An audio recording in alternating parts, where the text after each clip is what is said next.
How to fix Instagram Messenger update option not showing easily and fast. So all what you have to do, guys, is very simple and easy.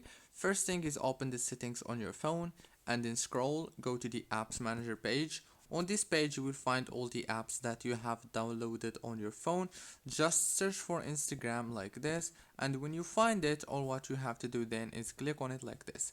Now all what you have to do is click on force stop and then go to notifications management.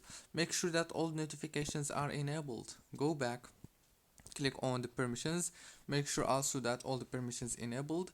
Go to the data usage, make sure that also all the network access are enabled like this. Go back. Now the last thing you want to do is click on the storage, click on clear data and clear cache, then go to the home page, click on Play Store and then search for Instagram and click here on update to update Instagram if you don't have the latest version. Don't forget to like and subscribe, and thank you so much for watching the video.